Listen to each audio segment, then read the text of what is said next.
ITESO y es un gusto recibirlos a todos ustedes el día de hoy aquí.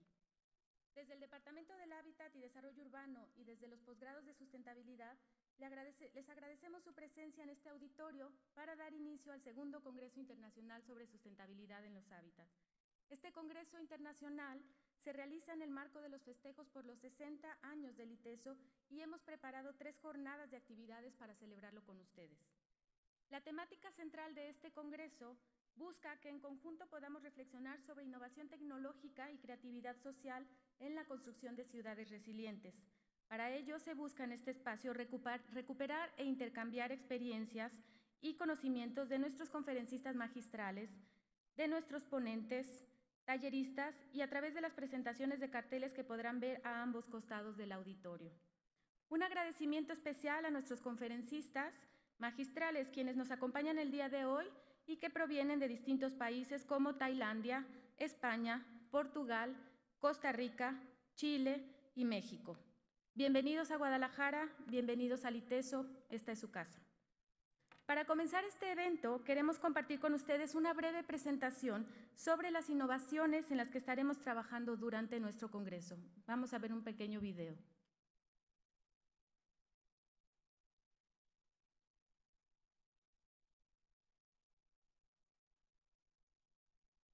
Está la...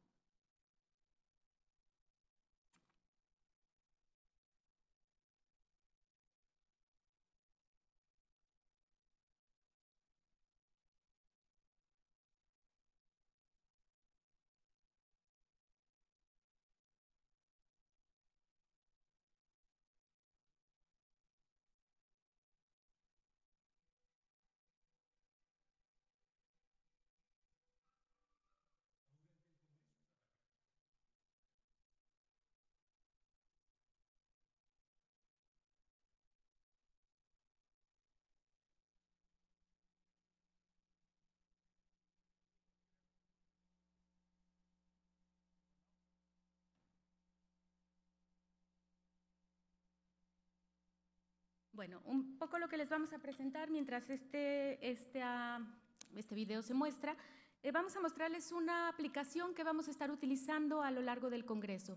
Una de las cuestiones que buscamos desde los posgrados de sustentabilidad, desde el ITESO como línea, es tratar de revertir el consumo y la generación de residuos. Para ello, en este Congreso hemos evitado en la medida de lo posible generar impresiones, generar residuos y estamos trabajando en una plataforma digital que nos hará o nos facilitará un poco el acceso a la información sin necesidad de tener carteles y programas y papeles impresos sobre la información del Congreso. Asimismo, estaremos presentando un video que nos mostrará la estrategia que se está desarrollando durante este Congreso como un primer ejercicio para poder medir el impacto que genera un evento como estos en la huella de carbono. Vamos a medir a partir de una herramienta que se diseñó específicamente para este Congreso, vamos a medir cómo estamos impactando y qué tipo de huella dejamos a partir de este Congreso después de los 3 días de celebración y cómo vamos a reflexionar un poco en cómo podemos revertir el impacto que generamos en nuestra vida cotidiana en el medio ambiente. Vamos a comenzar entonces para ver este primer video en donde le pedimos su atención. Gracias.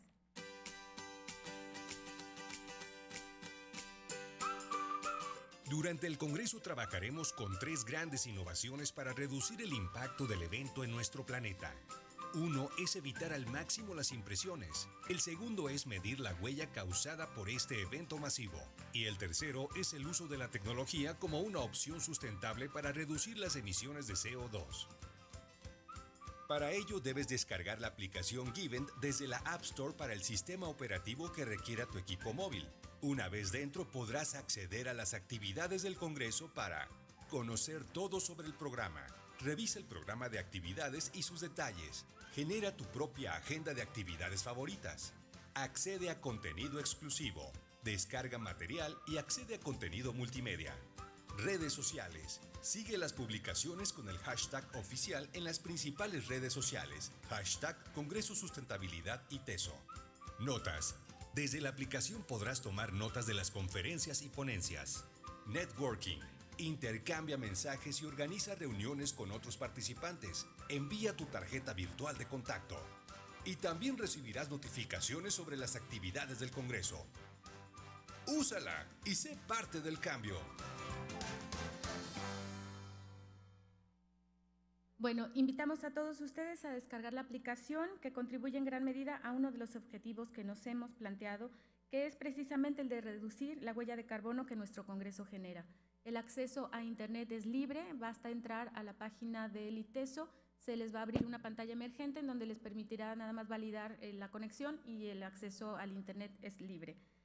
Asimismo, esto nos permitirá medir el impacto de este evento y nuestra presencia que el día de hoy genera en el planeta. Entonces, para conocer sobre este ejercicio que estaremos realizando estos 3 días de medir el impacto de la huella de carbono y que nos involucra a todos los aquí presentes, me permito mostrarles este otro material que nos aclarará y nos explicará con más detalle este ejercicio que realizaremos en conjunto.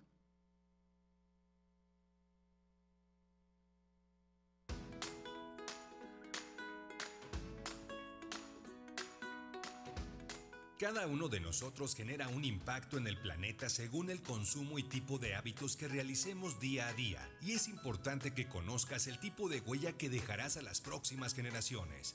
Por eso te invitamos a participar y a sumarte al esfuerzo que estaremos realizando para la reducción de la huella ecológica generada a lo largo del Segundo Congreso Internacional sobre Sustentabilidad en los Hábitats. Realizaremos una serie de mediciones con el fin de determinar, al cierre del Congreso, la huella de carbono asociada, que es la métrica que sirve para informar acerca de la cantidad de gases de efecto invernadero que fueron liberadas a la atmósfera como consecuencia de las actividades llevadas a cabo en un evento específico.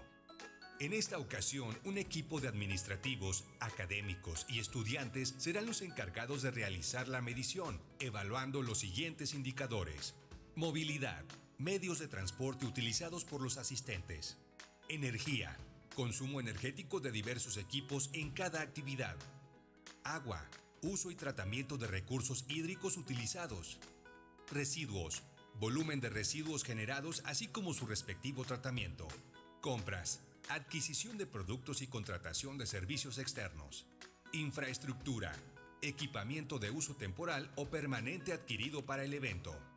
Involúcrate activamente en la mitigación de la huella de carbono del Congreso, siguiendo estas sugerencias. Transporte compartido. Si viajas solo en vehículo particular, invita a otros asistentes del Congreso de ida y vuelta al ITESO. Transporte gratuito. Transporte gratuito por parte del ITESO. Ofrece 2 servicios de transporte a Plaza Las Fuentes y a la estación del tren ligero de Periférico Sur. Infórmate acerca de los horarios de las rutas. Gasto innecesario de energía. No excedas la carga de tus equipos electrónicos durante el Congreso. No compres productos desechables. Trae tu propia botella de agua.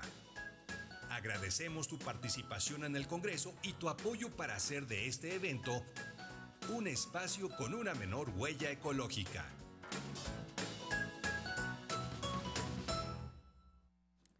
Como ven, este ejercicio implica que todos nos involucremos, por lo que agradecemos nos apoyen en proporcionar la información solicitada por parte del equipo que se encarga de hacer esta medición de la huella de carbono, así como en adoptar algunas de las sugerencias para minimizar el impacto en nuestro Congreso. Sin duda será un gran ejercicio y lo lograremos con ayuda de ustedes. Sin más que decir, es momento de comenzar la jornada de actividades con nuestra primera conferencia magistral. Quiero comenzar presentando a Víctor Manuel Alves Pereira, a quien invito a pasar, a ocupar su lugar. Gracias, Víctor, por favor, si gustas pasar.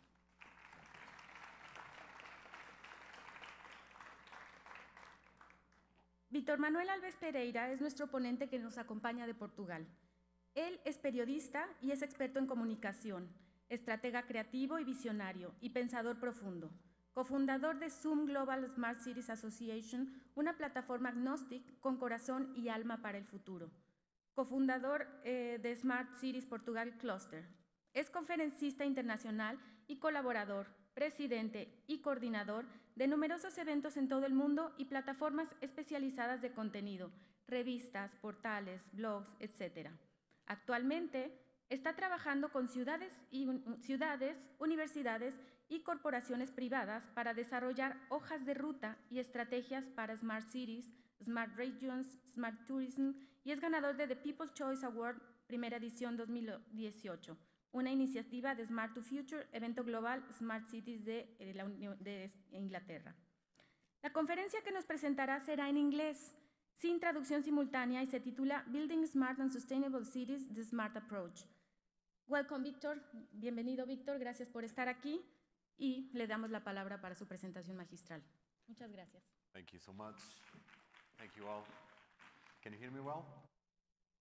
Okay, since ever, I'm trying to understand where is my habitat.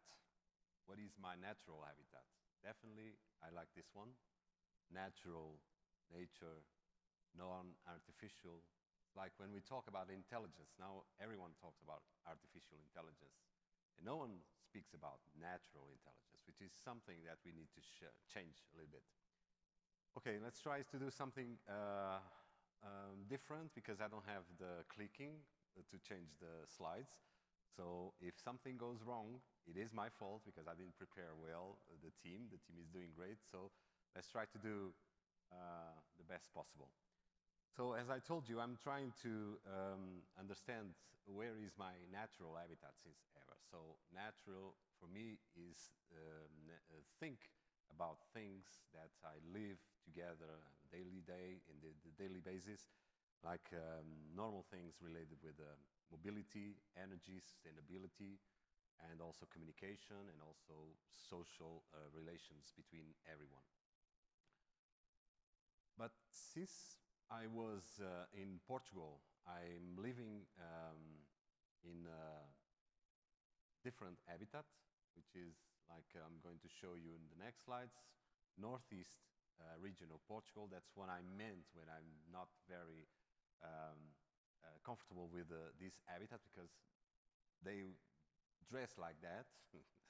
Not every day, of course, but in some occasions we have the authentic mask parties. We have these fires, big fires in the winter parties.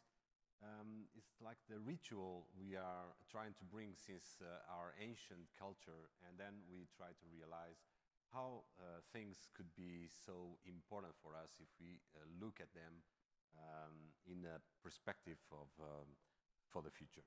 So we have this magnificent view, lookouts.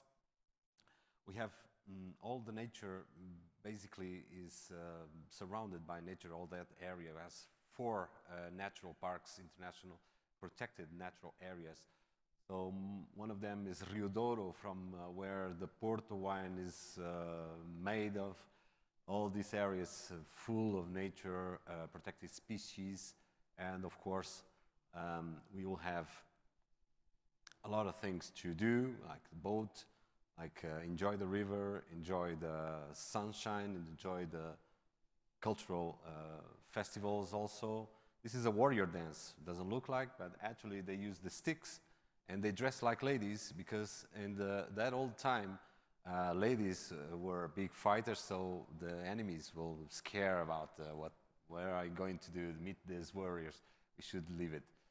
So there are many roads in this northeast region of Portugal that I'm connected with, especially these roads full of nature, full of green, full of what is our environmental protected and amazing habitat, especially for the wildlife we have, since the foxes, wolves, and also the other big species of for the hunting. This is the castle of Bragança, my city, my hometown, where I live until 2015. So basically it's like very old, very ancient, and very beautiful. We have mountain, we have lakes, we have rivers, we have nature, we have the perfect habitat. But for some reason, I believe that we all need also something else. We all need something else besides this, all of this. Shouldn't be like this, but we all need to go outside, check other cultures, understand other people, understand other cities, how the cities work, connect with other people around the world. So basically I never fit in to keep on this habitat, but in the meantime, I still miss it very much. So this is the river I was talking, marvelous landscape. I'll show you what we normally bring to the people who visit us. We enjoy a good wine or good red wine or white wine.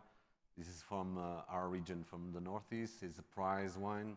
So basically why I'm talking about wine in a conference about related with sustainability and habitats and smart cities or smart culture or whatever, is because I didn't took my breakfast.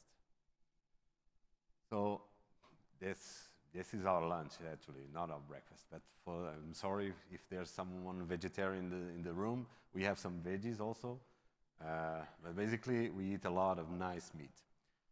So I created what is called Smart Experiences in 2014, and we created a big event that connected smart tourism with smart cities. This is a very small town, small city, 30,000 inhabitants, which is something like a neighborhood in Guadalajara maybe.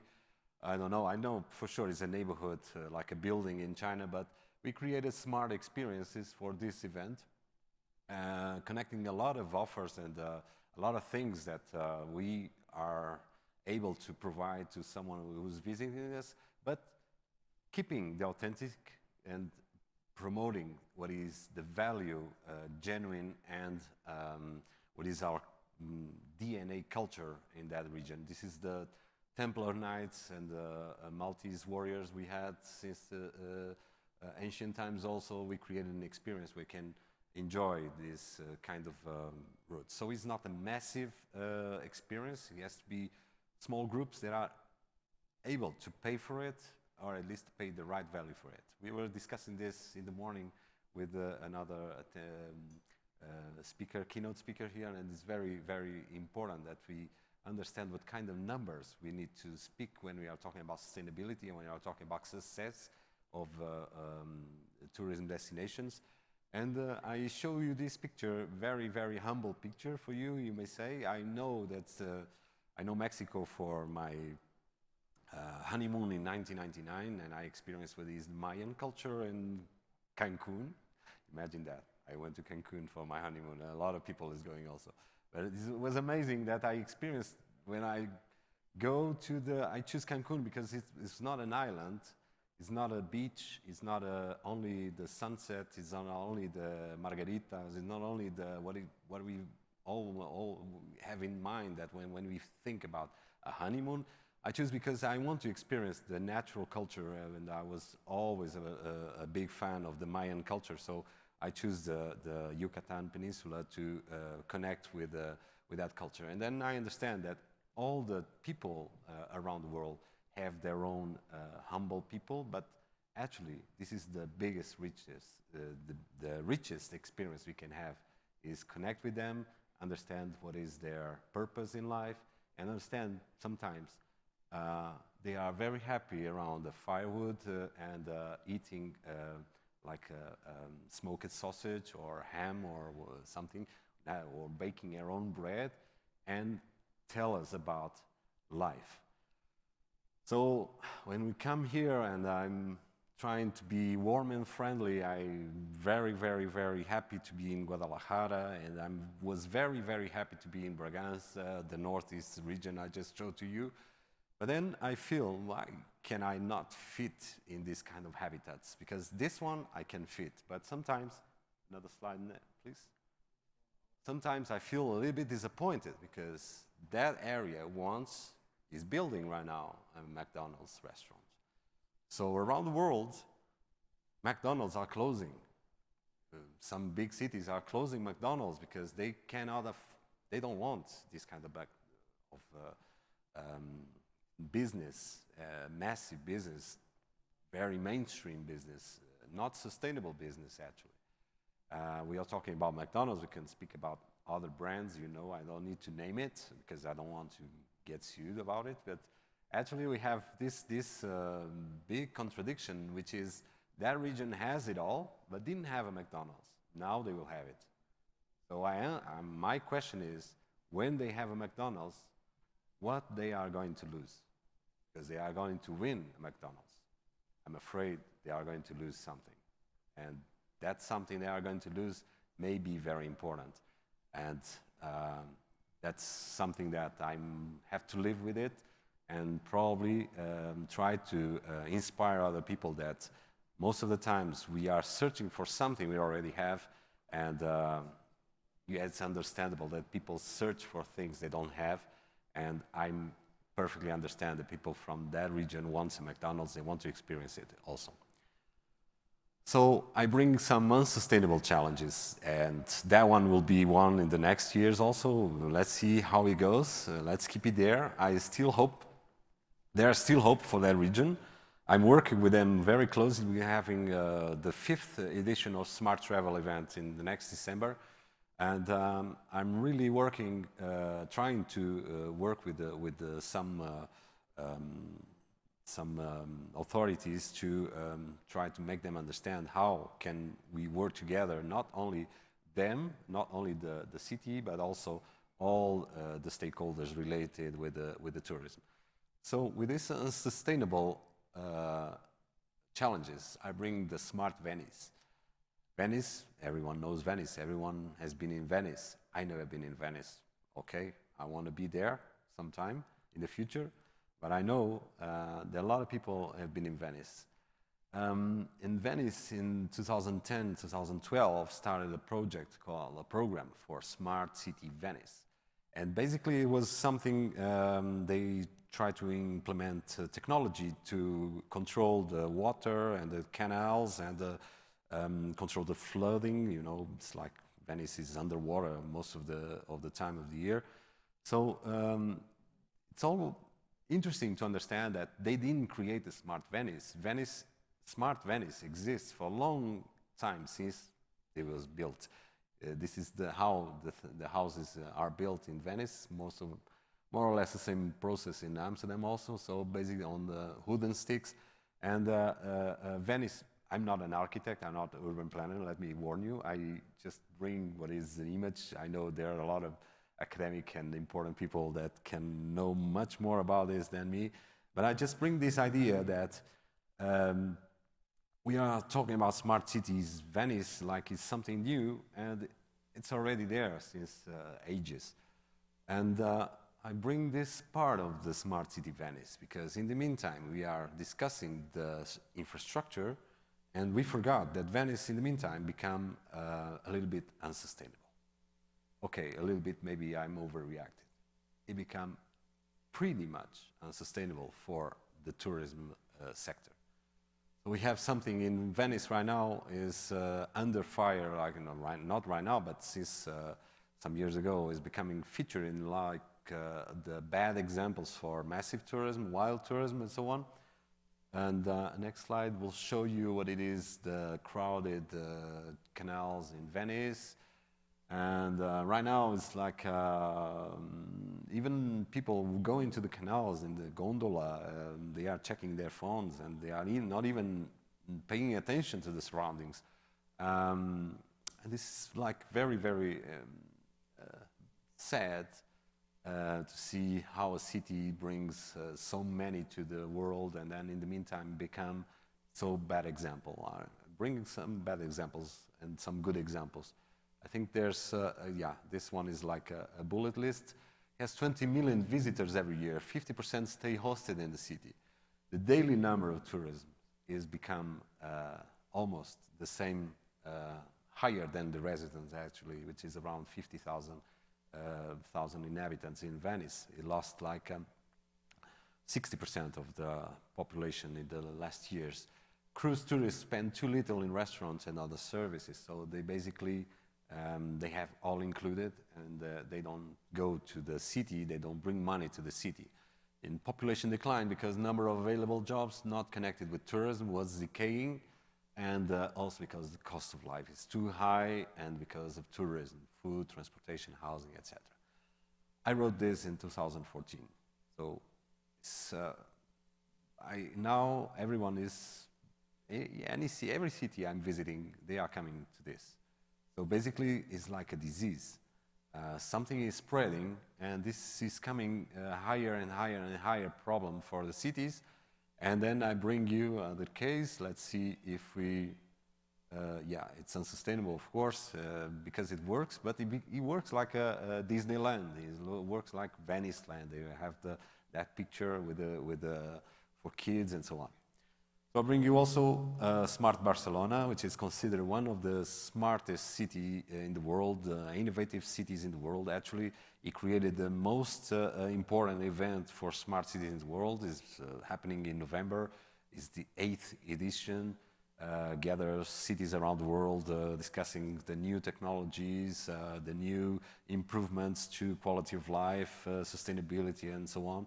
So basically, Barcelona is living very, very connected with the innovation, and it became the smartest city in the world. And all of these kind of gadgets were implemented in the city. From the city administration, city council, it deployed like a Wi-Fi everywhere, bike sharing everywhere, this kind of text everywhere. I'm sorry for this picture, but in the meantime, was happening this. Barcelona, in the meantime, was considered the smartest city in the world, but there was a problem thriving, which is become very featured like a party city. And people start disliking this kind of activities here on this side. Let's see if this works. Yeah, this is a case that came featured in the media. A lot of people from what we call borrachera, tourism, and so on. So, and people will start being annoyed by this kind of attitudes, and they start protesting. And they changed the city government that implemented the smartest city in the world, lost elections for the new mayor in Barcelona. And the mayor started doing the other things. But in the meantime, I recover what was Barcelona in those years. Became famous not for the great artists of cultural offer, heritage, architecture. Of course, it was famous for this before. It's still famous for this, but the thriving tourism, type of tourism, was not related with this. It was related with other things. Even with millions invested in sensors, technology, big data, IoT, Wi-Fi, other projects, you name it, everything was there in Barcelona, except smart tourism, smart destination, except these kind of things that connected the tourists with the locals. So new city administration decided to regulate the wild tourism market, in the meantime, since 2015, when the previous mayor lost the election, controlling the hosts and offer from sharing economy platforms. Airbnb, in the meantime, like Uber, like worldwide, has become not so friendly for the cities.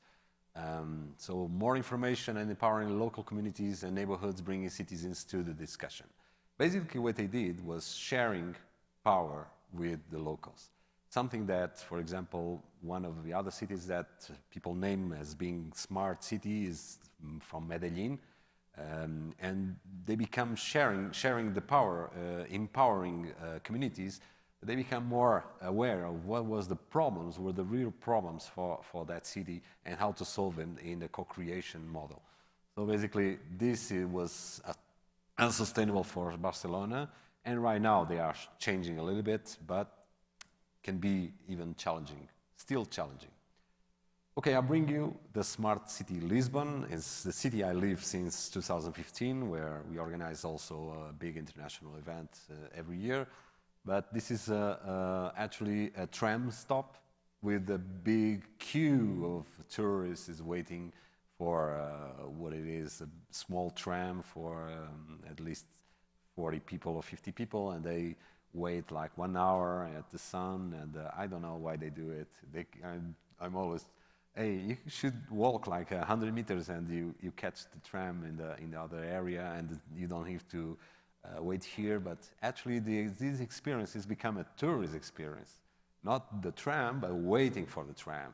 This is like, could be a business model also. Don't wait for the tram. And we assure that you will have a nice experience with some cool water and some ice cream. And so could be some business model. Yeah, let's think about it. This is Bairro Alto, also a traditional neighborhood in Lisbon. Why I bring these pictures? Because they sound like Barcelona also.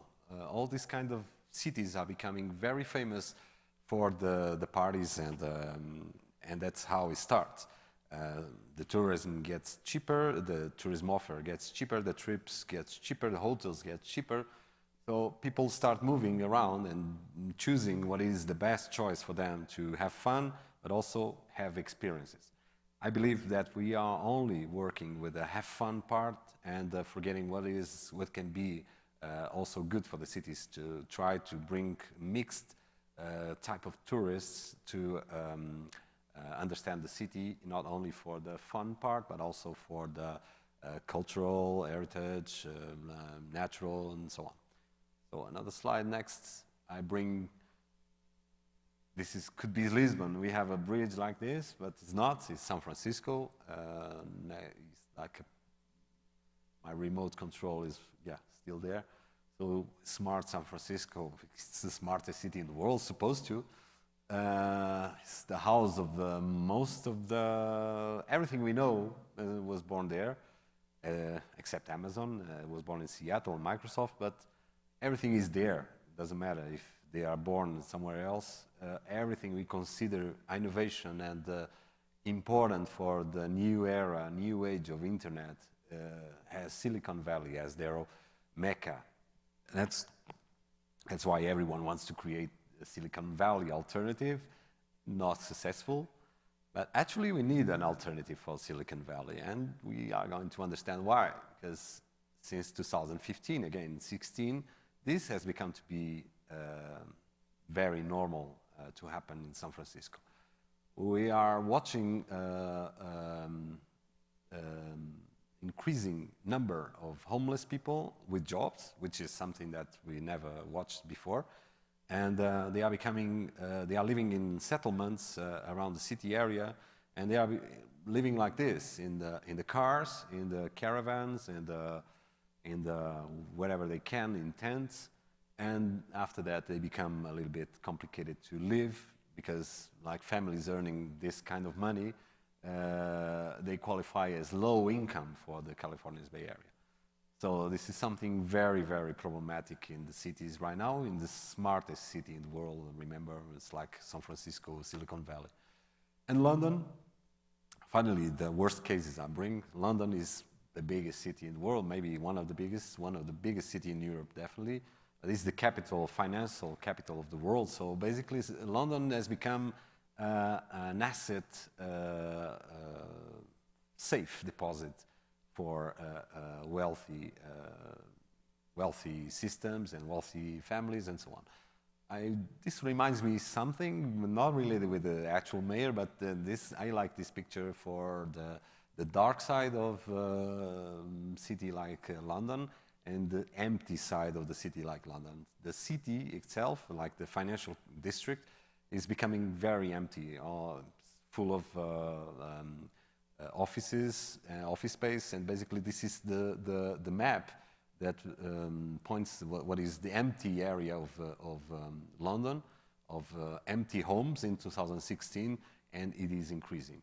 So people don't live there, they just go there to work, and then they move around, and it's becoming like a ghost city, and it's scary, can be scary with all this. Okay, I'm going to need my computer because some things in the next slides. Sorry, I'll return in 1 minute. Not such 1 minute, maybe 10 seconds, okay. We Portuguese have the tendency to overreact with time, that's what I said. Okay, let's see. Sorry about this. So I bring what is some slides related with what was the ancient attitude for urban areas, and the next slide is like you know this from books, I believe, is Atlantis. So I bring it because I like the concept of the rings, which is something that worked well. Looks like didn't work so well because they were got by a natural catastrophe. But we can understand what is the center of the city and how spreads around and how we use this to build our own cities. I have also a picture for next one. Another famous city, I bring Bible city. This one is Sodoma. Was destroyed because people say it was because of the sins related with sex. Actually, has something to do with it. But basically, it was, as the story tells us, the Bible tells us, it was because the lack of hospitality, like punishment from God was, there was a lack of hospitality because they didn't want to welcome in the best way the strangers that went to Sodom, and so God decided to destroy them. We also have this picture from Middle Ages, like the Dark Plague. What I bring this picture is related with something that normally when something bad happens, we blame everyone else. We don't blame ourselves. We don't blame our own attitude to the places we're living. Actually, with the plague, there was a big revolution and big antipathy to the foreigners, to the ones who they were told to the people that brought the disease, and basically the disease was created by the lack of hygiene and other things related to the water. You don't know this guy. This guy is really important guy in Portugal. I bring him with me in my luggage because it's inspiring. As Marquês de Pombal, after the big earthquake in Lisbon, we have earthquake. We have a big earthquake destroyed Lisbon that time in 1755, and this guy was responsible for rebuilding all that thing, all the city, and it was also a catch in the moment where the world was living a new era, illuminated area. So he brought a lot of new ideas for rebuilding, connected with the materials, with the urban planning, with the kind of land use. So he had a chance to rebuild the city in a way could be more sustainable than it was until that day, and which bring it to the destruction with the earthquake. And I bring this slide is related with building, of course. It's actually when I talk about building smart cities, is literal. We need to start building, and but there's something I call the clash, which is who's building the smart cities? Who's building the cities? Actually, we don't need to call them smart cities. Actually. Cities are cities, and it doesn't matter if you call it smart or stupid. It will be cities, and but are we really building the smart cities? In this case, when we are in a city and watch how the city planning is organized, sometimes we say that's so stupid. Why you do that? And actually, they do it. I don't want to start clash discussion. I know it's very, very complicated and can be hard to deal with this kind of discussions. But I feel that people call Brasilia, for example, a bad example for smart city, and everything is planned by a very, very geometric way. It's not some things don't work. I know we are in the school that teaches architecture, and I believe architecture is not a simple matter to discuss. But I understand it's like I understand that Brasilia, for example, or other cities that have architects in the process, they shouldn't be put in the bad example, featuring them as bad example. It should feature in them as artwork, is a masterpiece. Doesn't matter if it works or not. Things need to be admired by the work they took to design it, and the work that all the relation with the symbols and everything else. Okay, things don't work, but we can fix it. We still can fix it. That's the work for engineers, for example. No? But actually, when we talk about designing cities, we can be talking about designing and creating art. I believe that architecture is creating a lot of art, and we have a very good examples. And I bring the art to this discussion, to this presentation, because one simple rule I have: I could be a good architect, I could be a good lawyer, I could be a doctor, medicine doctor, I could be an engineer. But everyone could be everything. And actually, I was a musician from some moments in my life. I got to play in the very famous group in Portugal, and that's why I bring music to these slides. Next slides are related with creativeness and art. So we believe that cities need art, need creativeness, need something that brings some soul to the people that are working on a daily basis there, trying to create their own families and things, but actually in the beginning, at the end of the day, what makes us happy? What connects us with that city? What makes us feel part of it? What is natural habitat for us? So I bring Detroit, and Detroit, you have that image. Okay, that image is promotional image. I bring other slides from Detroit, you will see them. But Detroit was founded the Motown movement. So as like all the soul, all the movement from these people that were struggling and building America, and they created their own sound and was become famous all over the world. And the next one is, you know this one? Nashville.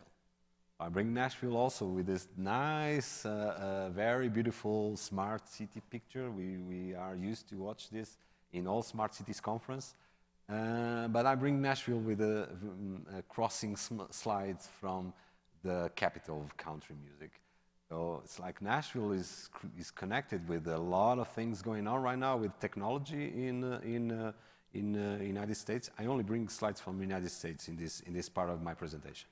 But actually, they still are the natural habitat of country music. That's in their DNA. I bring another one, and this one, Austin. Okay, Austin is such an amazing city with a lot of also smart city engagement right now. Sensors, big data, artificial intelligence. Austin is wow. Flourishing for the smart city ecosystem. But once again, Southwest by the big festival there, Austin, that created what it is, the haven for the rock and roll. People start choosing Austin in one time. Why? It's not because they were natural part of this, because it was cheap. Start moving. Some rock and roll Queens of the Stone Age, for example, moved to Austin because it was easy to find a place where they can create, doing noise, making noise, a lot of noise, but then having the right budget for them to thrive. And it happened also with most of these creative cities. And I bring in the last one, you know this one. Where is it? Yeah, Seattle. Also amazing city known for Amazon, especially for Amazon, also for Starbucks, and also for a lot of other companies.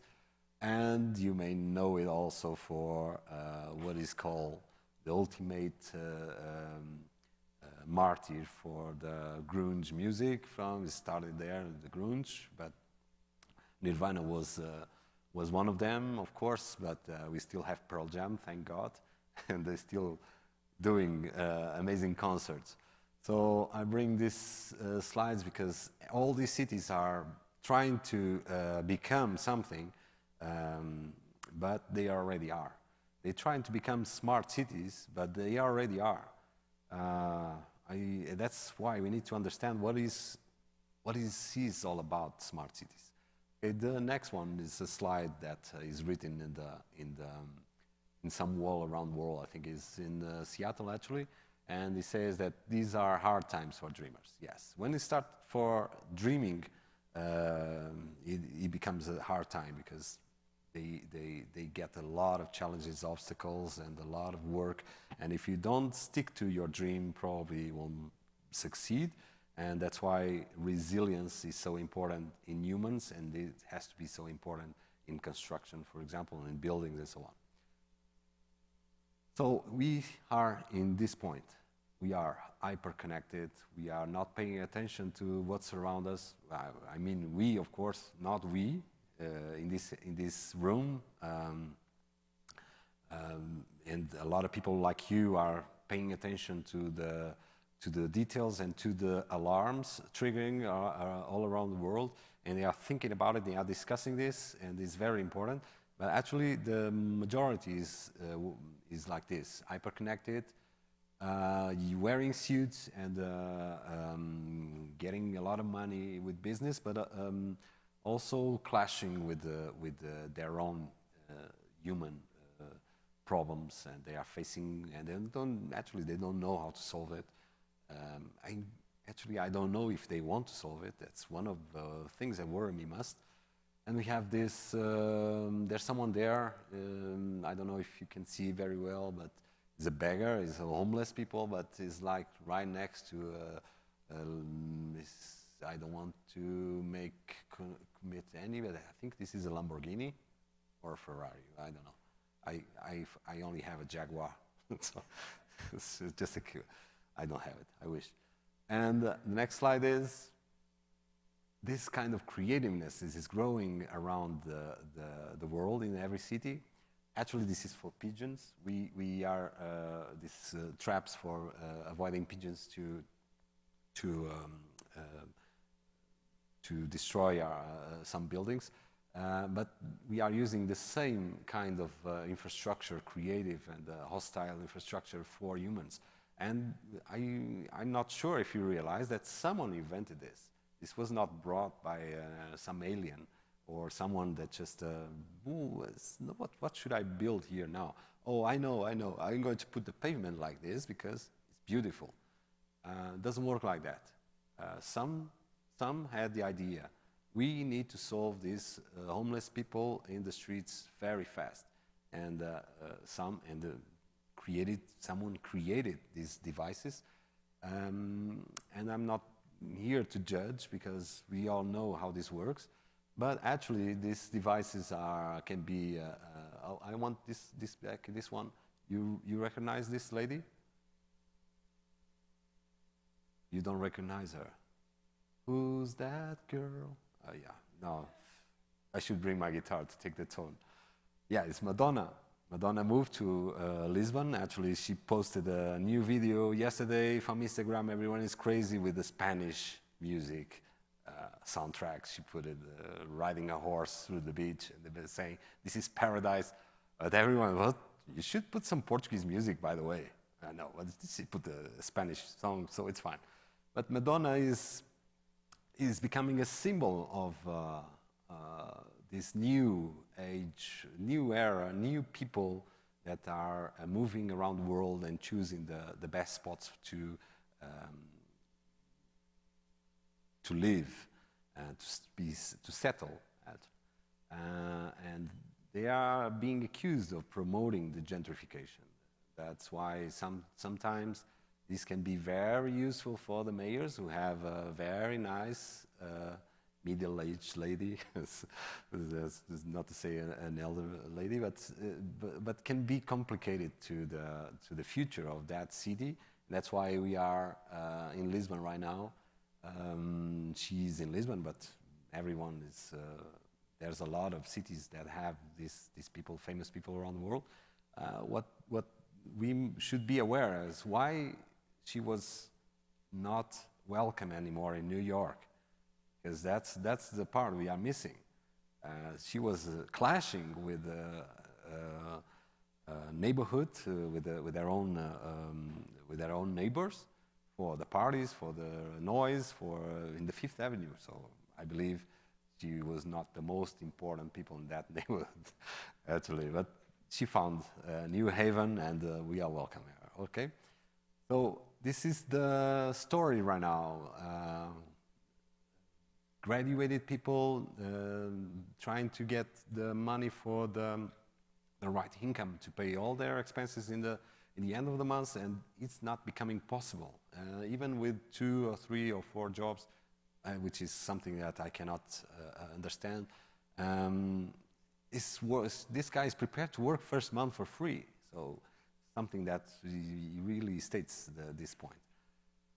And Lisbon, we had a web summit, just to show you what is the clash with all these things we are experiencing right now. We have Web Summit, the biggest technology event in the world.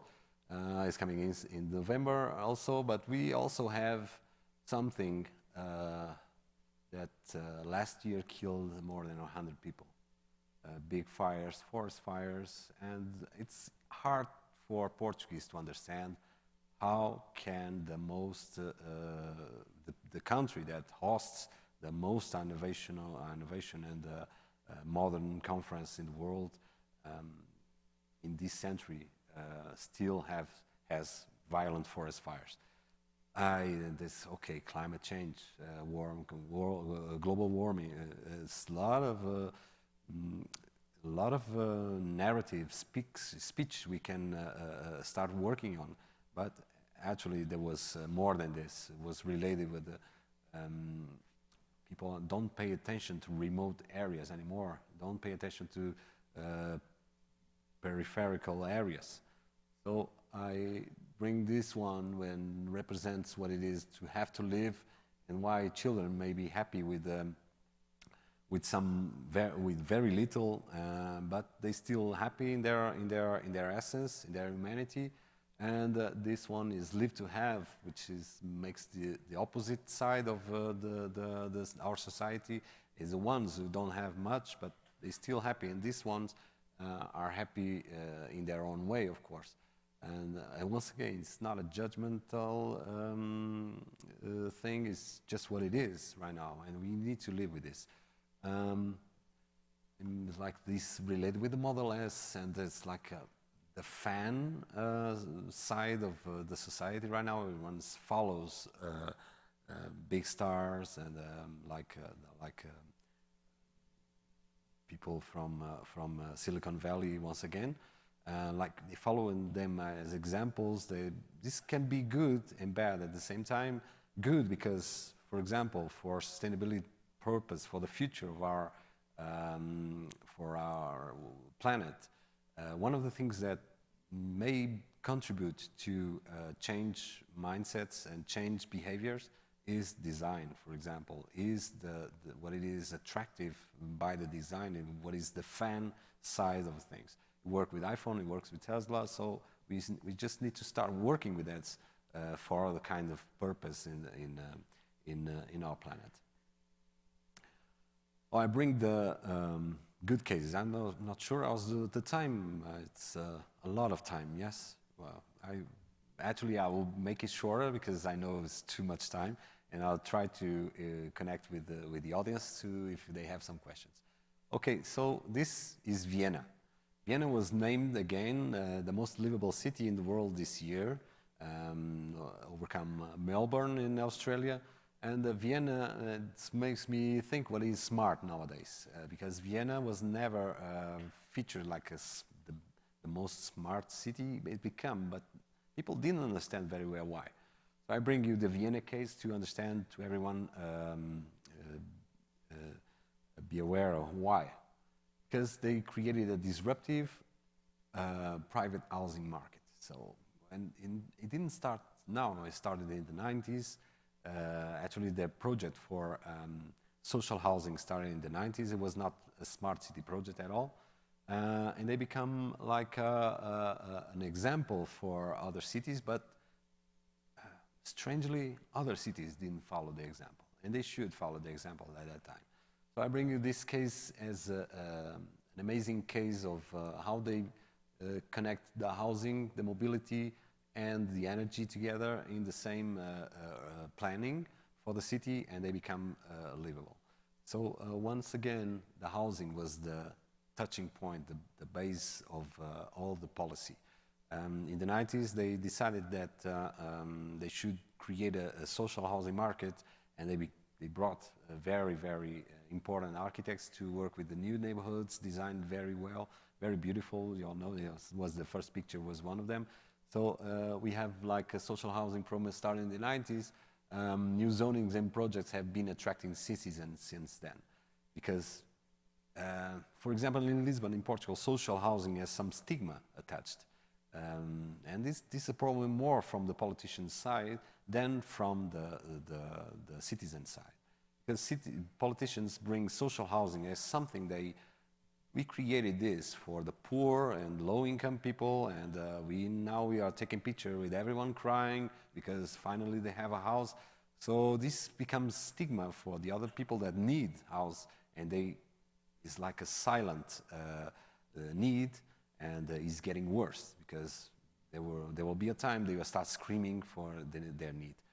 So 65% in Austria, in Vienna, Austria, lives in social housing, which is impossible to achieve in other cities that manage the social housing as a stigma approach.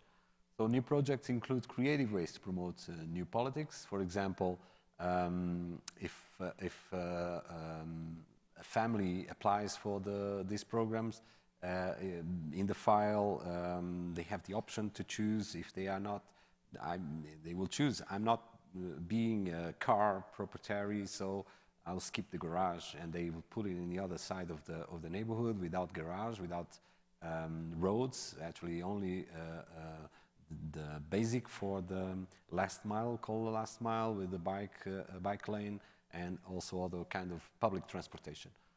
So there's this kind of livability works well because with the right housing approach, can manage something very, very complicated for cities nowadays. Basically, mobility and energy are the pillars of the financing for smart cities right now in Europe.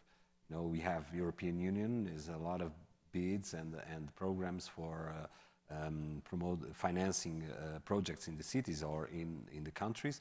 And two pillars are mobility and energy. And most of the smart city projects are based on these pillars. And now there's one for housing, but actually they didn't connect it with the other two. And they should be connected with the other two. There's something that the new program for 2030 is already working on this part, because it's not possible to detach what it is the infrastructure buildings with the mobility and with the energy and the sustainability, of course, of the projects. So we have the mobility part with all the parking problems solved, all the commuting improved with public transportation, bikes, and what is called the clean energy mobility.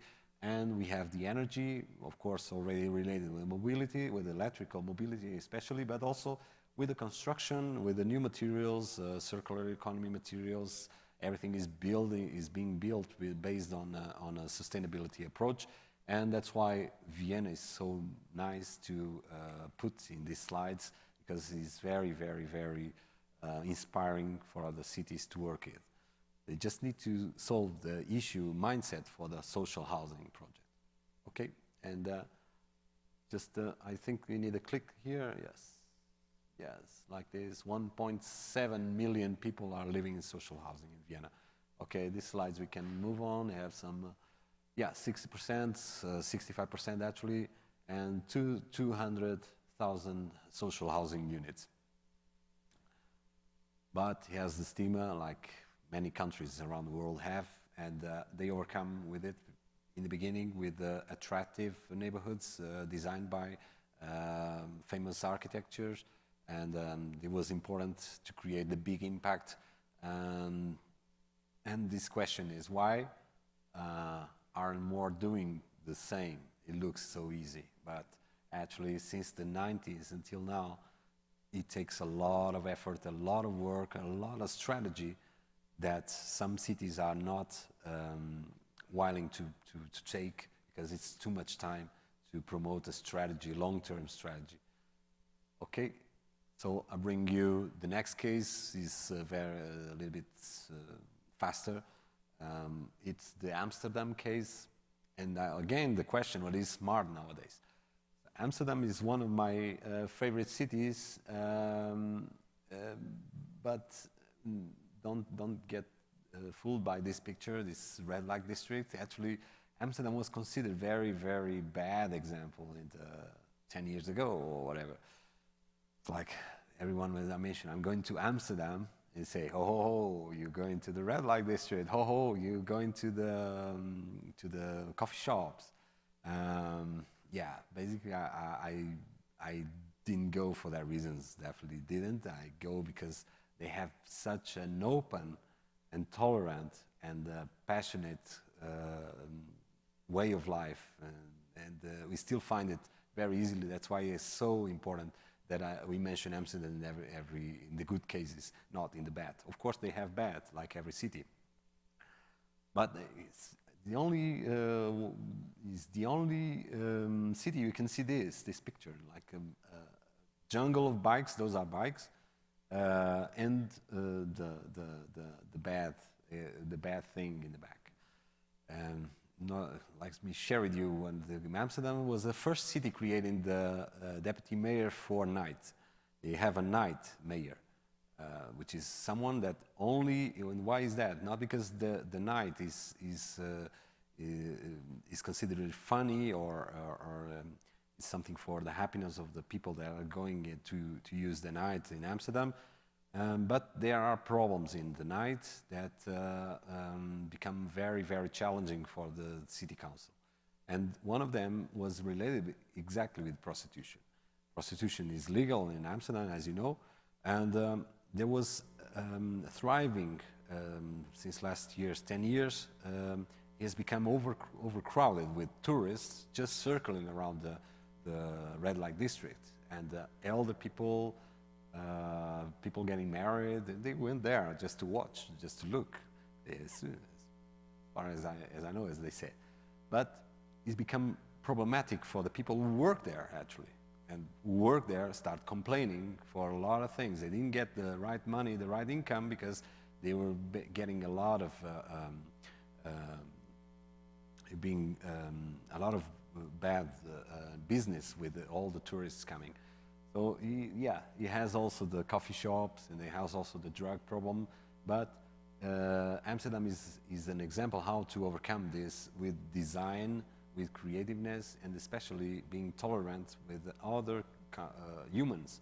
And that's why it's such an open and tolerant society. That's why it started in Amsterdam. Amsterdam is like a refuge for people around the world who feel different, misfits, didn't fit for some reason or other, because they have a piercing, because they have a tattoo, because they were gay, because they were two other things. So Amsterdam became like an alternative, a haven, a safe haven, where people could be everything they wanted in the natural way. And of course, they are the best bikers in the world, they say. I'm not so sure about it, but they have this example of how a car designed city turned to be a bike designed city, and how everything worked so good in the city. They were lucky, they were not lucky. Well, it's something we can discuss further. And they are cool. That's one of the words, because I like to introduce in this speech, because we are speaking about smart, intelligent, and I put this one cool, and they have a video we can What watch. do you know about Holland? Flowers, windmills, picturesque canals, cheese, wooden shoes, master paintings from the Golden Age. Yes, yes, we have it all. But let me show you what's really cool about Holland.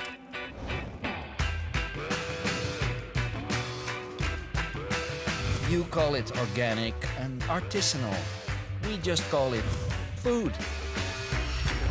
You call it boutique, independent, alternative. We call it the 9 Streets. You call it exercise. We call it a way of life. They still drive cars! Dutch! Oh, yeah. By the way, did you notice I'm speaking English? We all do. Hi. Hello. Hi. Hello. Welcome to Amsterdam. Ik niet. Jullie noemen hem Van Gogh. Wij zeggen Van Gogh. Did someone say Van Gogh? You call it art? We call it the Rijksmuseum. Dutch! You call it green energy. We call it tradition. You call it...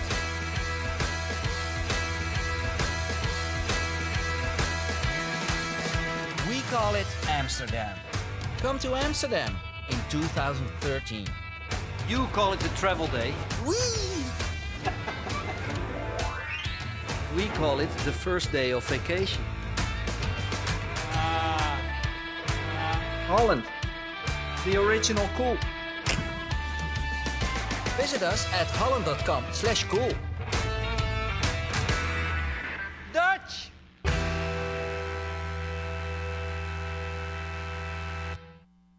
Yeah, I didn't get paid for bringing this video, but I like to bring it because I could bring videos like this from all around the world. But actually, this one is really inspiring for the reason that it's true. It's really true. If you ever have the experience to fly with KLM, for example, you will know that they are different. Or Schiphol Airport is like they are different. I think they have this in a natural way. Okay, there's a lot of theories about it, and some of them goes through the coffee shops. But actually, I think it's because they feel that they are natural. They can do their own. They can do themselves. So Amsterdam is a very, very interesting case to follow, and right now is also dealing with the excess of tourism. It's like challenging all over. Also is dealing with the housing price rocketing up. So these cities are in danger, and we need to understand how can we deal with this so amazing habitats for humans, and they are in jeopardy. Okay. Is the next case, I think there's another one where my click now is out of battery. Yeah, okay. So I bring another of my favorite cities, and I have a lot, but I choose these two every time I move around because it's like Detroit was the bad example for all the cities in the world. Was like, why are you going to Detroit? Yes, you ever been in Detroit? Just like this. So basically, we know Detroit from this perspective. A bankrupt city, failed city, very bad, problematic city. But also, we should know it as.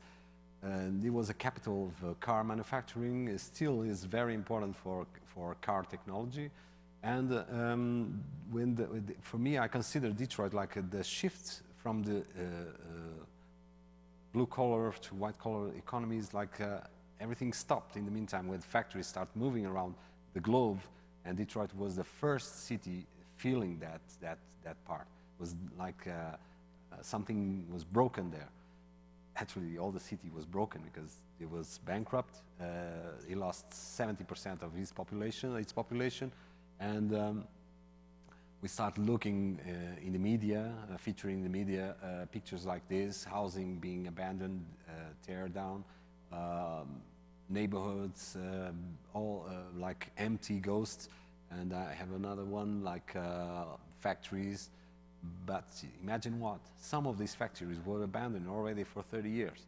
And we start featuring these pictures in the media like it's something new.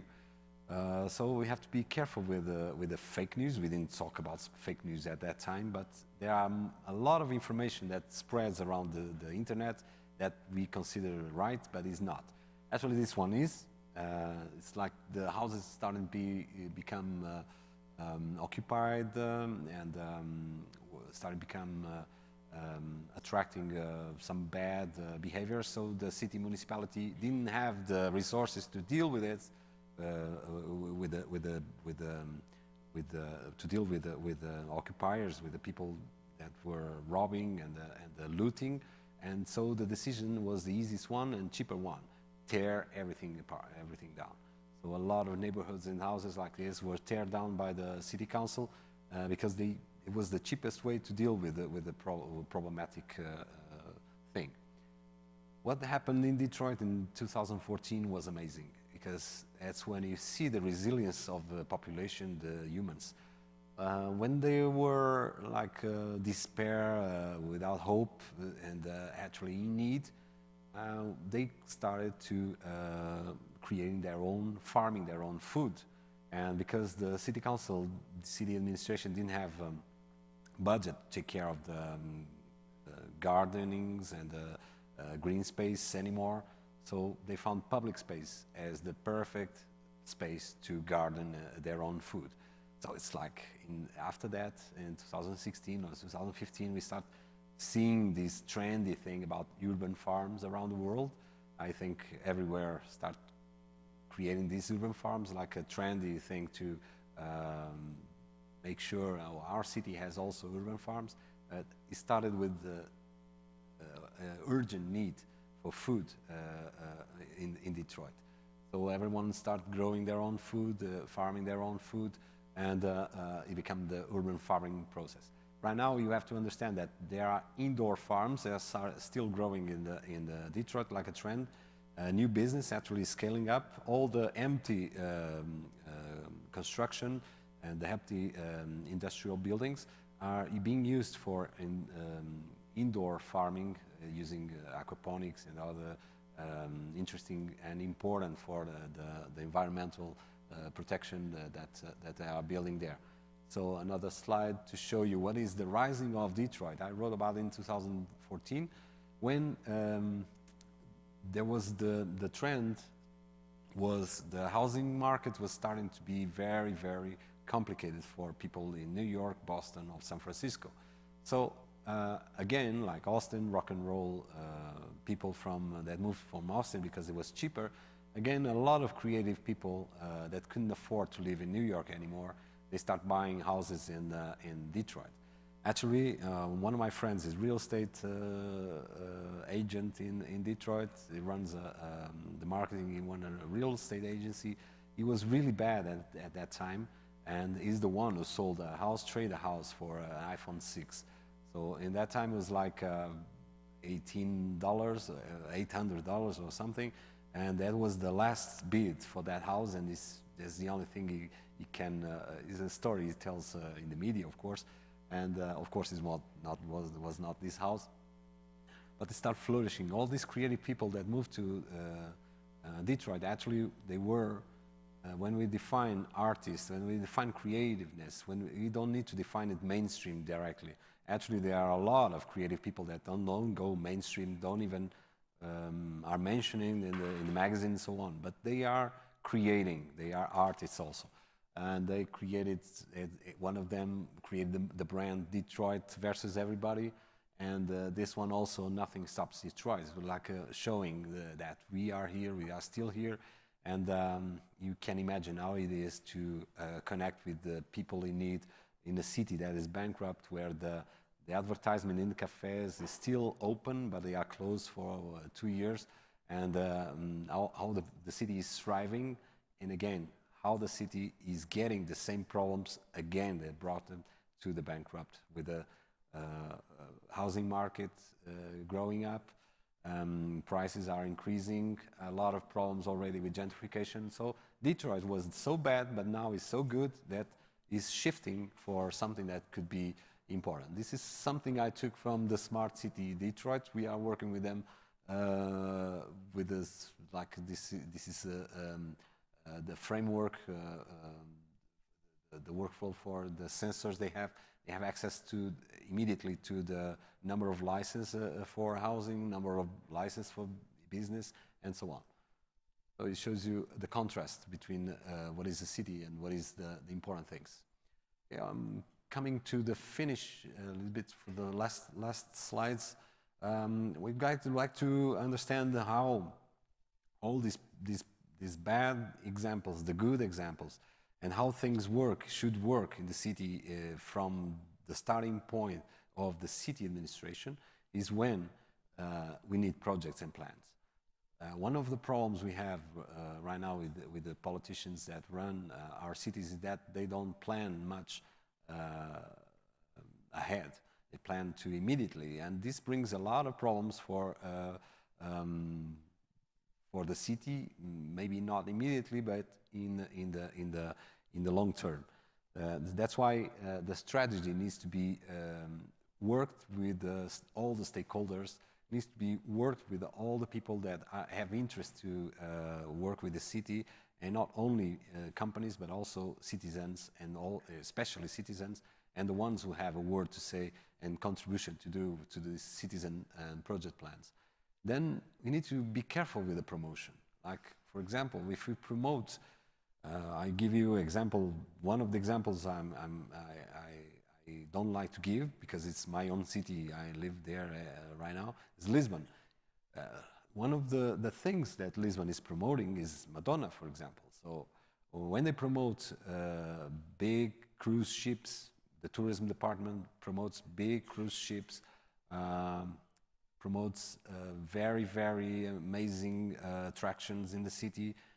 They are attracting more and more and more tourists. And then they are creating problems for the infrastructure side of the city. They are bringing more problems for what it is. How can we deal with this amount of tourists coming? Because the promotion department is working so well, and they have all the credit. But then they have a clash and the problem with the other departments in the city.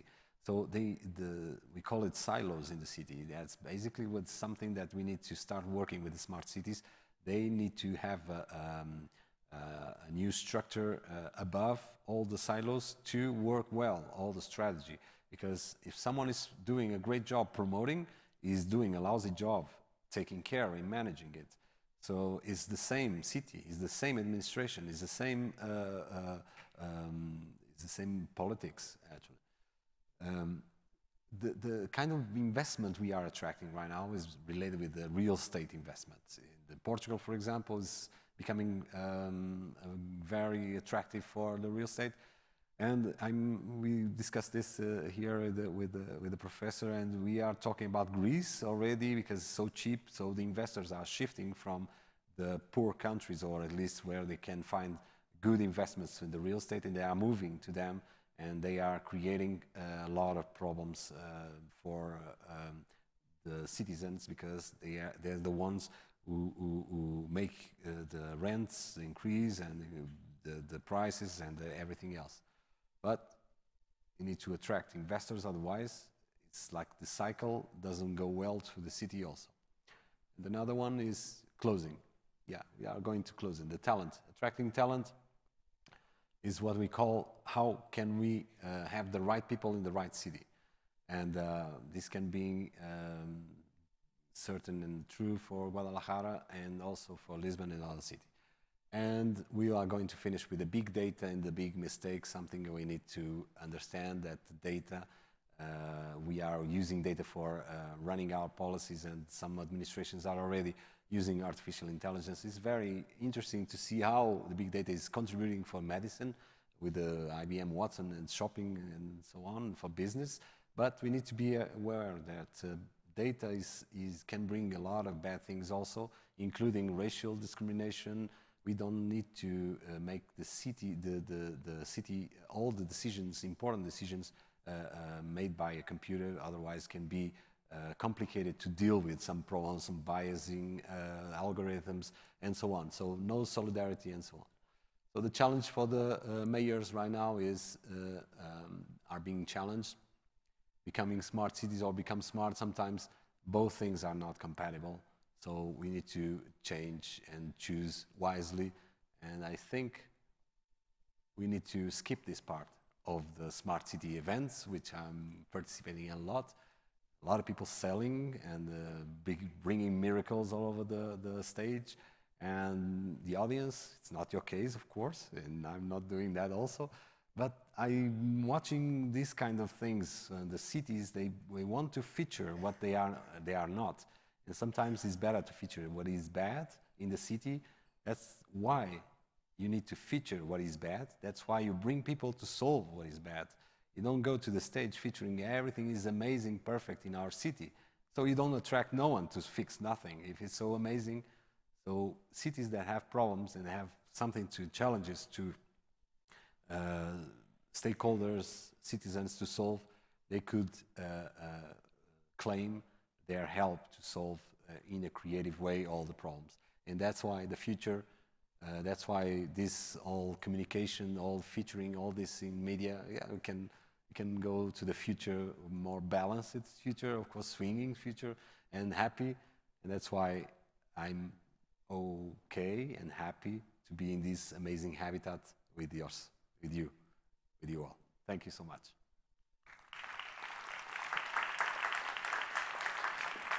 Now, if there are questions, also the time is running. Yo creo que tenemos el tiempo un poco encima. Víctor nos va a impartir un taller, creo que podremos tener el espacio en corto para hacer preguntas directas y poder dialogarlo más en corto con él. Agradecemos a nuestro ponente su presentación el día de hoy y bueno, tenemos un pequeño presente que le vamos a hacer llegar a nuestro presentador y bueno, pues muchas gracias. Seguramente tenemos todos muchas preguntas y muchas dudas a partir de esta presentación. Te invitamos a pasar a tu lugar, Víctor. Muchas gracias. Un aplauso, por favor, para nuestro presentador. Y los invitamos a seguir en sus lugares. Vamos a dar inicio a la ceremonia de inauguración de este evento.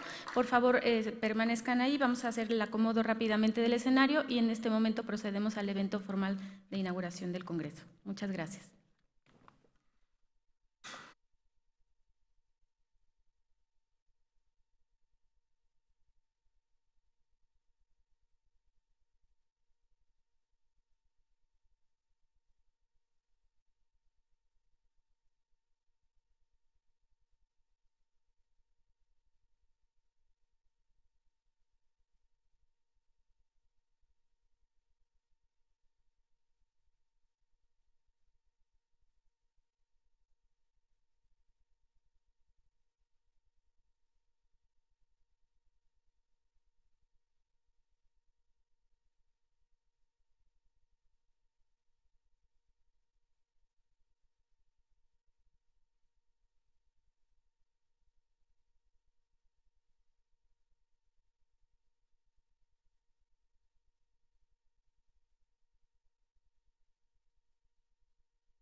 Buenos días a la academia, directivos, alumnos e invitados. Sean todos bienvenidos.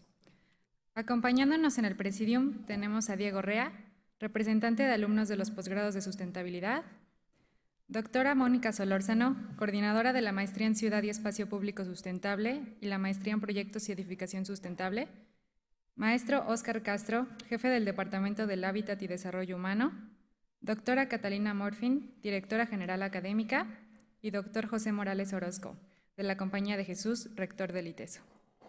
Para dar comienzo queremos compartir un breve video acerca de este evento.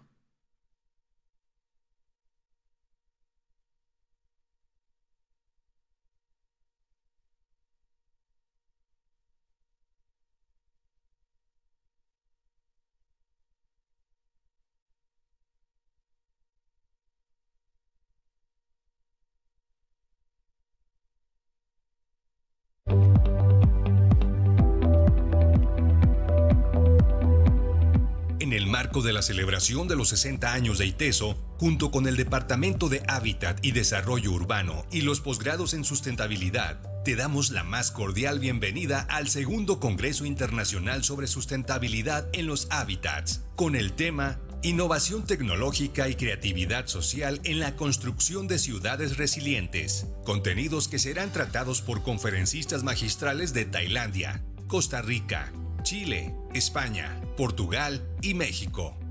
En esta segunda edición del Congreso contamos con el apoyo de CONACYT y 3 cátedras UNESCO. Realizamos el primer concurso internacional de vivienda social sustentable en conjunto con Fundación Cuervo. Durante estos 3 días contaremos con participantes provenientes de diferentes ciudades del país, quienes asistirán a las conferencias magistrales, ponencias y talleres del Congreso. Bienvenidos sean todos a este nuestro campus, el cual ha sido considerado como una de las universidades más sustentables del mundo, la tercera entre las universidades públicas y privadas de México.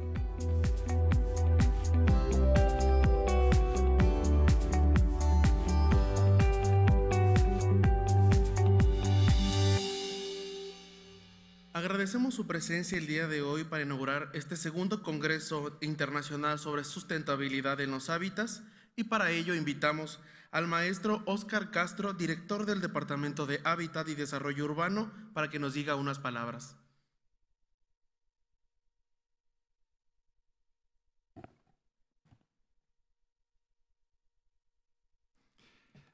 Muy buenos días, estimados miembros del Presidium, arquitecto Diego Rea, doctora Mónica Solórzano, doctora Catalina Morfin, el doctor José Morales Orozco de la Compañía de Jesús, nuestro rector aquí del ITESO, estimadas amigas, amigos, compañeros, público en general. Como acaban de escuchar y muchos de ustedes ya saben, este ha sido un año de celebración del 60 aniversario de nuestra universidad, y para los académicos y las académicas del Departamento del Hábitat es un gran honor que la comisión organizadora de los eventos del 60 aniversario haya considerado este segundo Congreso de Sustentabilidad como uno de los eventos de celebración de los 60 años. Estoy muy agradecido de que nos hayan permitido formar parte de este conjunto de celebraciones, y les agradezco enormemente al comité el importante apoyo que nos dieron para poder realizar este evento y sobre todo poder poner el tema de la sustentabilidad al centro y al frente dentro de las celebraciones de nuestra universidad. Yo creo que la mayoría de los que estamos aquí podríamos coincidir en que la sustentabilidad es quizás el principal reto de nuestro tiempo, punto. Sé que a algunos podrá sonarles temeraria esta afirmación, sobre todo si consideramos un país como el nuestro, con un Estado de Derecho tan frágil, con un permanente atropello de derechos humanos, con una desigualdad económica creciente y cada vez más lacerante, con una evidente depredación de los bienes de la naturaleza, ¿no? Sin embargo, la sustentabilidad precisamente lo que busca es ser esta posición ética que nos permita ayudarnos a comprender y transformar nuestra relación con nuestro hábitat, nuestro entorno, nuestra casa común y sus bienes, con otros seres vivos y, por supuesto, con nosotros mismos y nuestro potencial de trascendencia. La sustentabilidad no es nada más esta perspectiva tecnocrática, tecnológica que de pronto, digamos, ha prevalecido en la concepción de la sustentabilidad, ¿no? De la forma como nosotros nos entendemos frente al mundo, frente a otros seres y frente a nuestra trascendencia, pues esta forma como nos entendemos determina, por supuesto, nuestros patrones de consumo, determina nuestro respeto por otras personas y determina también nuestro respeto por la naturaleza, por esta casa común. Entonces, en ese sentido es en que afirmo que el tema de la sustentabilidad pues es el gran reto de nuestro tiempo. Si nosotros logramos avanzar en la, digamos, en la comprensión profunda y compleja que tiene que ver con estos retos, con las acciones que en lo individual y de manera colectiva tenemos que tomar para transformar estas relaciones, de esto dependerá muy probablemente nuestra sobrevivencia como especie. Este segundo Congreso de Sustentabilidad busca, primero, reunir a estudiantes, principalmente de posgrado, también de licenciatura, a profesores de estos niveles y abrirles un espacio para que puedan comunicarnos qué es lo que están haciendo respecto del tema de los distintos fenómenos relacionados con la sustentabilidad. Ese es el principal, diría yo, objetivo de este evento, abrirle un espacio a los jóvenes que están trabajando en estos ámbitos, a través principalmente de los espacios que llamamos de ponencias. Sin embargo, lo que esperamos es que esta difusión de lo que están haciendo no se quede nada más en las ponencias y pasemos a lo que ahora de manera muy elegante llamamos networking, y conozcan de distintos lugares de la República qué es lo que están haciendo unos y otros para que puedan conocerse, contactarse y llevar a cabo este trabajo en común que es fundamental para la sustentabilidad. En segundo lugar, también otro objetivo muy importante del evento es reunir en un solo espacio a algunos de los principales especialistas que han venido trabajando durante años en estas temáticas, con el fin de poderlos escuchar en sus conferencias a través de talleres y poder platicar, lograr esta cercanía que permita avanzar desde distintos frentes los trabajos que cada quien realizamos. Y un tercer objetivo, que me parece también muy relevante, buscamos modelar otras formas de acercarse y difundir el conocimiento. Ya la doctora Mónica Solórzano se refirió a esta app que busca ser uno de los mediadores del Congreso para no tener que imprimir ni folletos, ni carteles, ni programas, ni nada de eso. Este software que busca contribuir a los esfuerzos del campus sustentable y a través del cual estamos midiendo la huella de carbono de un evento como este. Es una innovación tecnológica que buscamos aportar a la universidad y a los distintos eventos que hacemos y por lo cual insistimos que nos ayuden a utilizarla. Y finalmente, la herramienta del concurso de vivienda social sustentable que nos ha permitido crear este espacio para reunir algunos de los trabajos en los que han trabajado distintos equipos a nivel nacional e internacional sobre esta problemática lacerante de la necesidad de resolver la vivienda, sobre todo para familias que no cuentan con los recursos para hacerlo y que en nuestro país son cada vez más, ¿no? No es casual, tiene además cierta jiribilla, las temáticas, las dos principales temáticas que se eligieron para el Congreso: la innovación tecnológica, la creatividad social en la construcción de ciudades resilientes. Yo lo relacionaría un poco con esta frase de Aristóteles que decía que la polis debía satisfacer las necesidades de las personas, pero sobre todo su finalidad última era generar bienestar. Y en este sentido, un poco lo que queremos poner en debate, en diálogo, es esta noción de que la tecnología per se no nos va a llevar muy lejos, pero sí necesitamos del compromiso y la creatividad, tanto individual como colectiva, como base del cambio y, por supuesto, como diría yo, fundamento de la esperanza que conlleva la noción de sustentabilidad. Quiero aprovechar también para agradecer al equipo que hace posible un evento como este, entre ellos principalmente los académicos encabezados por la doctora Mónica Solórzano, la doctora Mara Cortés. Quiero hacer una especial mención de la doctora Ana Olivera, que participó enormemente en esta organización, está enferma y no puede estar presente y por lo tanto nos está viendo vía el streaming. Entonces, un saludo y un agradecimiento a ella.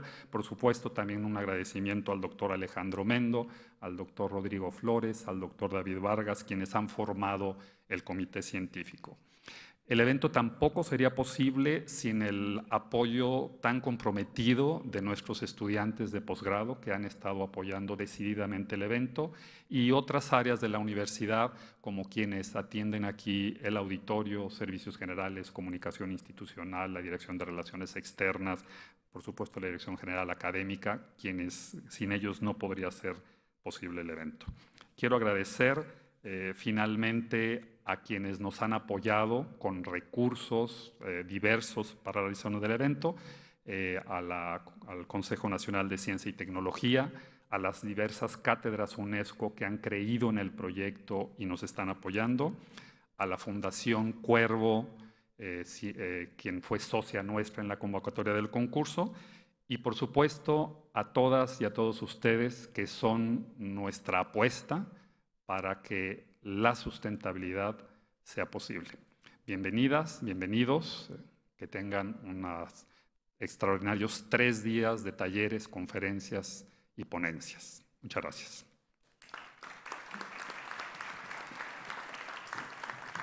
Muchas gracias al maestro Óscar Castro por estas palabras acordes a nuestro segundo Congreso de Sustentabilidad.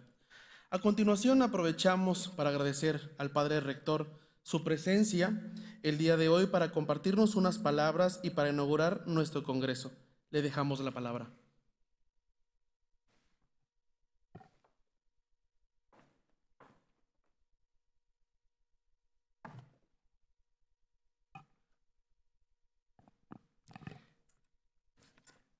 Cuando vi que la Fundación Cuervo era uno de nuestros patrocinadores o que nos ayudaron a organizar el evento, yo pensé, Óscar, que lo que estaba en esos vasitos iba a ser tequila, pero pues no, nos fallaste, hombre. Bien, antes de leerles las palabras que tenía preparadas, nomás quería decirles que, como saben, el ITESO es, como dice en el puente peatonal, Universidad Jesuita de Guadalajara. Es una universidad confiada a la Compañía de Jesús. La Compañía de Jesús definió su misión apostólica el año de 1975 como el servicio de la fe y la promoción de la justicia que la misma fe exige como parte de la reconciliación entre Dios y los hombres. Después, la Congregación 34, en 1999, 95, después de muchos años de experiencia, define la misión de la compañía en términos de reconciliación, como lo ha confirmado también la última Congregación General de la compañía.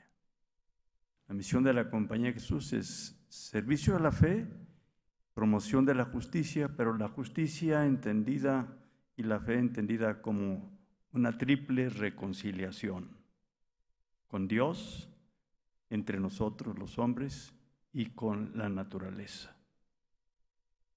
La misión de la compañía, y por lo mismo el ITESO como una universidad jesuita, no puede entender el compromiso social sin el compromiso por la naturaleza o la reconciliación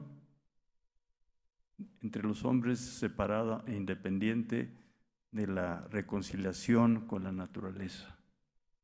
Por eso el Papa en su encíclica Laudato Si dice que pues el problema ecológico no es solo ecológico, es un problema ecológico y social. Bien. Dicho esto, también me quiero unir al agradecimiento ya expresado por Óscar a todos los organizadores de este importante evento, Segundo Congreso Internacional de Sustentabilidad en los Hábitats. Los dos primeros capítulos del Génesis narran poética, pero no científicamente, sino simbólicamente, cómo Dios puso al ser humano en el jardín del mundo para que lo cultivara y lo cuidara. Esta es la idea que el Papa Francisco incorpora en su encíclica Laudato Si, para invitarnos a proteger el medio ambiente en todas las escalas, desde la local hasta la global, en lo que él denominó nuestra casa común. Esta invitación va mucho más allá de lo pragmático y estratégico del cuidado del ambiente y contiene una dimensión profunda del sentido de vivir en armonía con nuestros semejantes y con la naturaleza.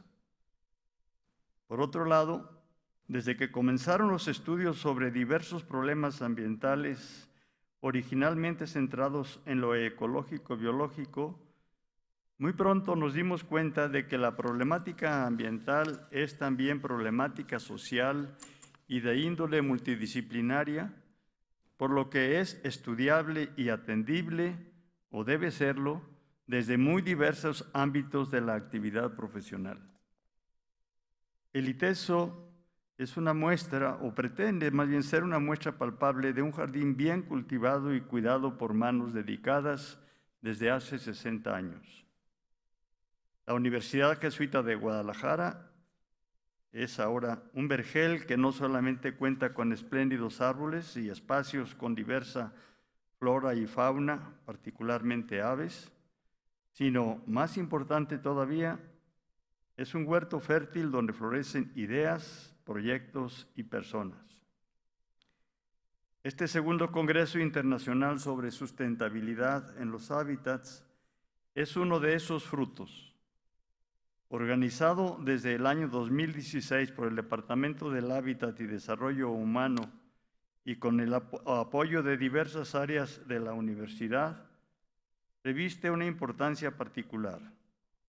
Aspiramos a que sea una actividad académica que no solamente informe acerca de ideas y propuestas en favor del hábitat y de las personas en armonía con él, sino también que todos los universitarios deberíamos asimilar y pretendemos impulsar en nosotros el ámbito de hábitos que permitan, aunque sea gradualmente, pasar de las palabras a los hechos. Porque como decimos en México, obras son amores y no buenas razones, ¿no? Hay que mencionar que esta modificación de conductas ha llevado a nuestra comunidad universitaria a lograr el 4º lugar nacional como campus sustentable y la primera entre las universidades de Jalisco, de acuerdo con el ranking mundial Green Metrics que realiza Indonesia University. El compromiso ambiental de estudiantes, profesores, prestadores de servicios y funcionarios del ITESO han logrado diversos cambios que alguna vez parecieron imposibles y a la fecha continúa introduciendo mejoras como por ejemplo los nuevos cubiertos desechables fabricados con hueso de aguacate que sustituyen a los popotes y cubiertos de plástico que se consumían en las cafeterías. Por supuesto, ahora el consumo de aguacate ha aumentado. Igual que en 2016, en esta ocasión contamos con la presencia de prestigiados conferencistas, ponentes y talleristas que harán de este segundo congreso una experiencia significativa. Para esta edición se ha orientado el tema general hacia la innovación tecnológica y la creatividad social en la construcción de ciudades resilientes, cuestión que nos permitirá acrecentar nuestra conciencia ambiental acerca de la relación entre fenómenos naturales y entornos vitales y, sobre todo, profundizar en la responsabilidad ecológica que conlleva la formación técnico-científica de nuestros alumnos. Con la expresión que inspiró nuestra celebración del año jubilar que estamos por concluir, 60 años de esperanza, los invito a que aprovechen las diversas actividades de este segundo congreso para enriquecer sus conocimientos y habilidades y también para enriquecer sus valores socioambientales y con ello potenciar el sentido comunitario que requiere la construcción sustentable de barrios, distritos y ciudades. Deseo que su estancia en el ITESO estos 3 días sea para todos ustedes muy agradable y que todos se sientan no solo estar en un jardín, sino estar en su casa. Muchas gracias.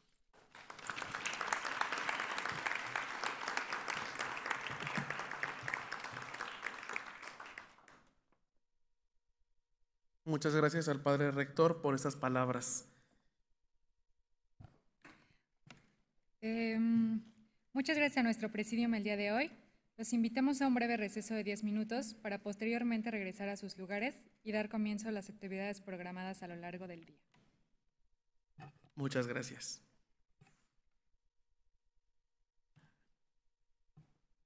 En la plaza tendremos el servicio de coffee break. Les recordamos la aplicación que pueden bajar para inscribirse a los diversos talleres y actividades a lo largo del congreso, así como en su kit de bienvenida se les entregó un pequeño termo en el que degustaremos el agua para no utilizar vasos.